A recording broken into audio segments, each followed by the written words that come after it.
Вечно я сакам Божая своja, Skopje kaže mi.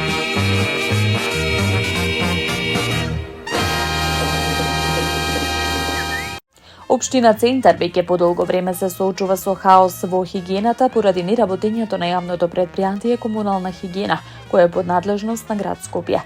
Илјадници граѓани секојдневно сведочат на преполни контејнери и нечисти улици. Иако одржувањето на јавната чистота е законска обврска на градските институции, реагираат од општината.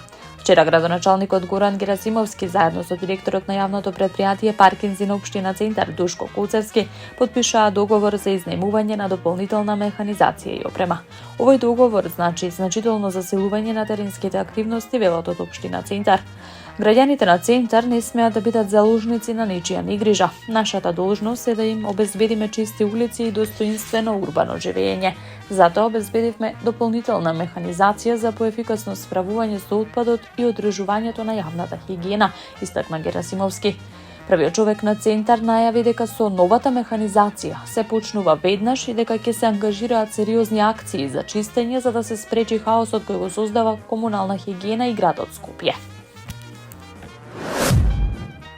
Нова спортска сала добива подрачното основно училиште Димитар Поп Георгиев Беровски во скопската населба Хром. На денешниот увид во градежните активности присуствуваа и премиерот Христијан Мицкоски, министерката за образование и наука Весна Јаневска и градоначалникот на општина Ѓурче Петров Александар Стојковски. Министерката Јаневска во изјавата за медиумите рече дека општина Ѓурче Петров останува во инвестицискиот фокус на владата и Министерството за образование и наука. Се планирало обезбедување услови за едносменска настава и во други училишта во општината. Заедно со локалната власт, односно со општината, продолжуваме да инвестираме и во други објекти, така како што општината ќе одлучи дека има потреба, но тоа што е во ингеренции на Министерството, нагласи Јаневска. Градоначалникот Стојковски рече дека станува збор за проект што повеќе од 10 години го чекале жителите на Хром. Голема радост за овој дел на Ѓурче Петров, истакна Стојковски. Тој појасни дека најголемиот дел од проектот е завршен, потребно било само уште да се завршат приклучоците за канализација и водовод, а тоа веќе било поднесено документацијски. Денеска градоначалникот на општина Бутел Дарко Костовски информираше дека направил увид во градежните работи на улицата Боро Кралевски, на која е започната реконструкција. Нема запирање кога се работи за доброто и потребите на граѓаните на општина Бутел. Продолжува градежна офанзива во населбата Радишани, вели Костовски. Ги реконструиравме улиците Симче Настевски, Киро Димишков и Скоевска, информираше првиот човек на Бутел. Покрај се ова во завршна фаза е и изградбата на мегапарк и плоштад токму на потегот над улицата 1558. Инаку улицата Боро Кралевски е со површина од 4000 квадратни метри и должина од 568 метри.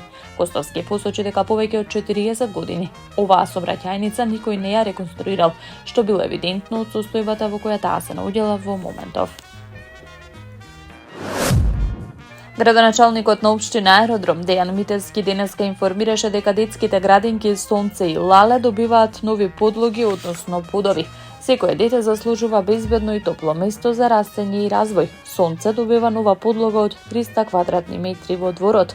Лале нов антибактериски ПВЦ под и заменети врати за уште побезбедна средина. Првиот човек на Аеродром во објавата на социјалните мрежи додава дека грижата за најмладите останува нивна најголема одговорност.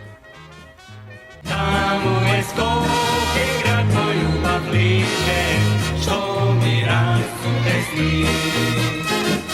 Вечно ќе ја